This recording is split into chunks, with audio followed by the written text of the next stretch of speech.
multi-billion-dollar vacation industry. This is the other Florida. 5,000 miles of deserted coast and coastal waterways where boats can hide, plus thousands of square miles of swamps where airplanes can dump their loads. It's a dope smuggler's paradise.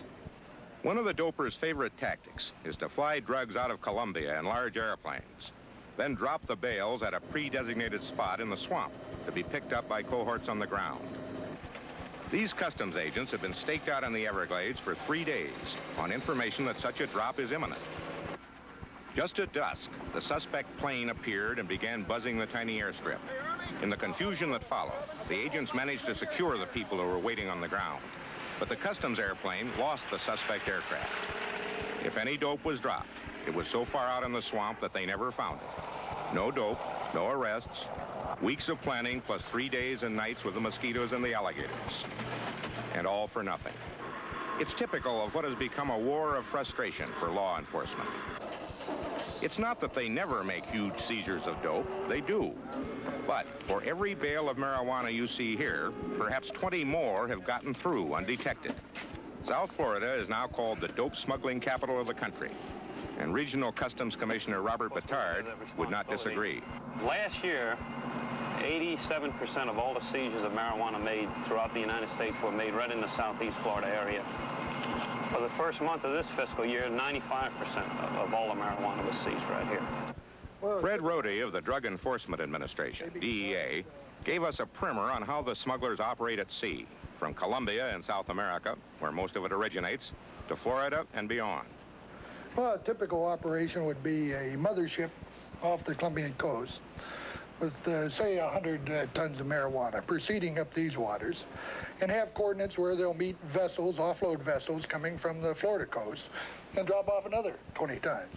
Then proceed up to Georgia, the Carolinas, New York, and even as far as Maine, where in each place they'll drop off the designated amounts of marijuana that the various organizations involved have ordered. Just like a beer distributor hitting a string of taverns. Very similar. I'd go out and make contact with a mother load and then show special passport deal, you know, and then I'd come back in with a load. This man talked with Morley Safer several months ago. He ran loads of marijuana from motherships to shore in a small boat, one of the lowest paying jobs. How much money could you make in a night? $60,000 to $100,000. That's just your end of it? Yeah. Well, this last load I brought in was worth over $1 million.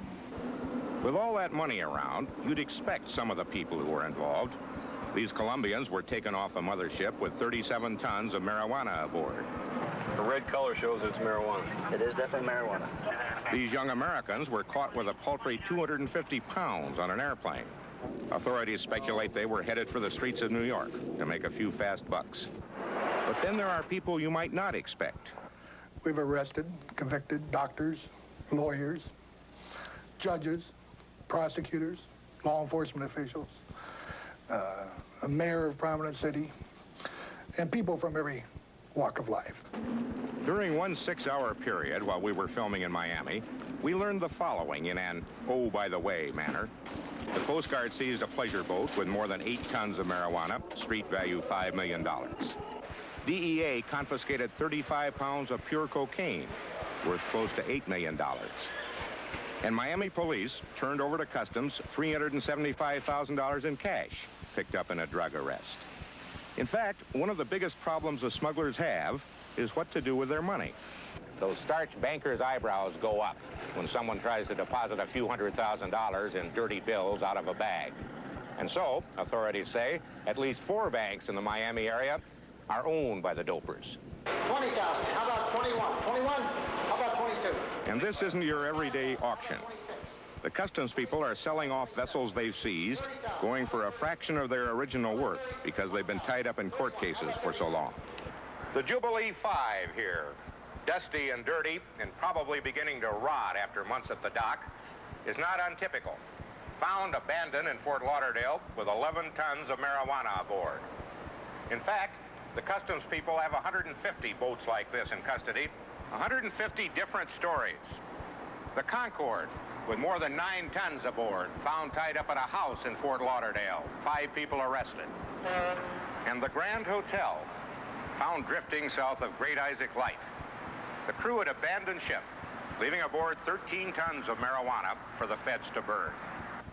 They can buy any size vessel they want. They can pay any amount of money up to $500,000 to $1 million. And in effect, it's overhead. It's no problem to them. This man has flown several loads of marijuana into Florida for dope smugglers. I was at a guy's house one time when he got a little bit loaded and decided he was going to count his money. And, he had about 60 shoeboxes, and he started dumping them on the bed. He made a pile of money about 3 foot high, and they started running off the sides of the bed, Well, he eventually was caught. With the amount of money that he had, he didn't have to worry about going to jail. He got out of it. Can money keep you out of jail? Damn right, money can keep you out of jail. And of course he's right. Anybody who does get caught hires the best lawyers around. Court calendars are clogged. Some prosecutors will tell you privately that any case involving less than 6 tons of marijuana is a nuisance they'd rather not hear about. Some dopers just pay their bail and disappear. We have some 3,000 fugitives in DEA, people that have no problem putting up $200,000 or $500,000 bail. That's overhead again? That's overhead. The customs people are the ones directly responsible for stopping dope entering the country. And from seeing tractor-trailer loads of it being hauled to an incinerator in convoy, you'd think they were in control of the situation. They're not. The official line is that they're probably stopping about 10% of the traffic. The line officers will say as little as 2%. It's very difficult. We've got about 5,000 miles of coastline right here in Florida. We're outmanned, out-equipped, and out-financed. They're frustrated on the water and in the air as well. These airplanes have been seized by customs, mostly with a small fleet of aircraft that patrol the air corridors, hundreds of miles of them between Colombia and South Florida. In fact, most of the airplanes that don't make it through usually get stopped not by the law, but by bad weather, bad flying, or bad luck, especially in Colombia. I slid a DC-6 at one time into a mud strip that was built like a dog leg. It was necessary to knock some brush down on one end in order to get into it. And once we got into it, skidded it around the corner, and we were still doing about 80, I guess. We finally got it stopped and turned around and loaded the airplane, and then it was a difficult task to get it back out. One sputter and you die, and that's what it amounts to. And they're down there all over the place where they didn't make it. I would say that there's been more than 70 accidents this year. When you hit Colombia, how long does it take? The fastest I've ever gone in and loaded and got out was like 17 minutes on the ground. By the time you open the rear doors, the aircraft is being loaded. You never shut the engines down. They'll have probably 30 people on a load crew, and they'll probably have anywhere from 30 to 40 more people with high-powered automatic weapons sitting by guarding the air and the ground to make sure nobody approaches you. Officially, the Colombian government is cooperating with the U.S. to stop the traffic. But people who have been there wonder about that. Who are the people with the automatic weapons? They appear to be military. They have military uniforms and stuff on. You wouldn't be surprised to find out troops were involved. No, I wouldn't. Anyone we talked with agreed that the only surefire way to stop the traffic is at the source. But it's not that easy. It's guessed that 600 million American dollars go into the Colombian economy every year from marijuana alone. So, it would seem the only semi-effective way to stem the flow is to catch the big motherships out at sea before they can offload the dope to smaller boats. That job falls mainly to the Coast Guard. That's the Coast Guard cutter Diligence down there, shadowing a ship that was bound from Colombia to somewhere. Immediately visible are a crew of 13 Colombian nationals and 2 goats, whose role in this caper we never did figure out. The Colombians have told the Coast Guard that their holds are full of marine equipment, but the captain of the Diligence, James Bellingham, suspects otherwise. We initially noticed them underway with all their running lights on. Later on, we observed them turning out their running lights, coming in closer to the beach, and eventually rendezvousing with the smaller boat. All of these things are typical of a profile that we see with drug traffickers.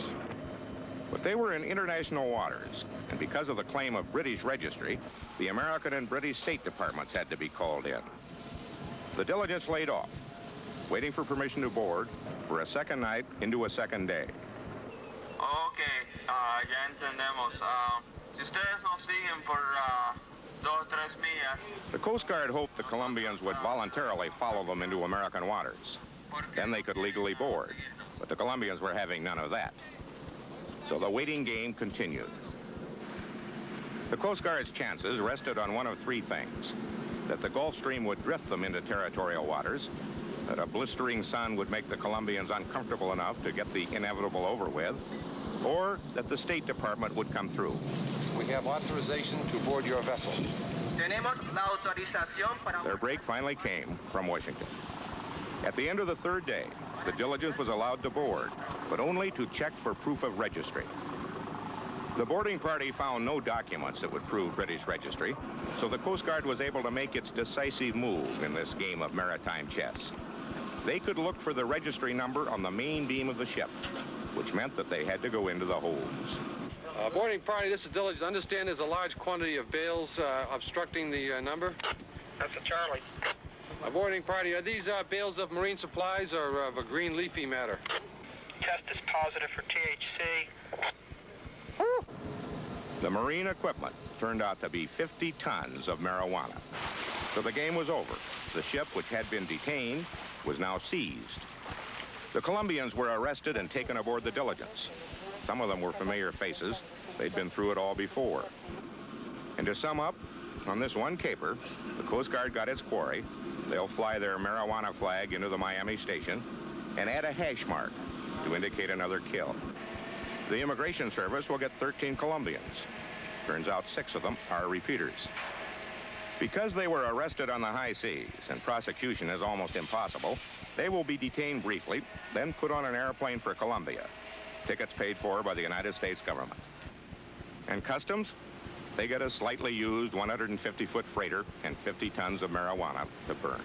If I got excited by all this big money and decided to run a load of marijuana up from Colombia, what would my chances be of getting caught? You know, we'd like to think differently, but apparently the risks are low. We feel we could be more effective if we could raise that risk and have some type of deterrent on a person getting into the business. But as activity continually increases, we have to assume that the risk is not that great. The risk, as near as we could tell, is about 1 chance in 20 of getting caught. So, while you're watching 50 tons of marijuana on its way to destruction here, remember that another 1,000 tons would have made it through. That's 1,000 tons, 2 million pounds, 32 million baggy-sized ounces on its way to the neighborhood pushers of America. Our story seemed to have some effect. Since it aired, the Drug Enforcement Agency has opened 2 new offices in South Florida and added 15 more agents to the area. And the new governor of Florida, Bob Graham, proposed and got passed some tough new smuggling laws, possibly because of our story, possibly because on the very weekend it aired, some smugglers used a farm owned by the governor to land this plane loaded with marijuana. The new law provides mandatory minimum sentences and fines. So these days in Florida, if you get caught with from 100 pounds to a ton of marijuana, you must serve 3 years and pay $25,000. From a ton to 5 tons, it's 5 years and $50,000. Anything over 5 tons is 15 years and $200,000. All of the above applies, of course, if you get caught.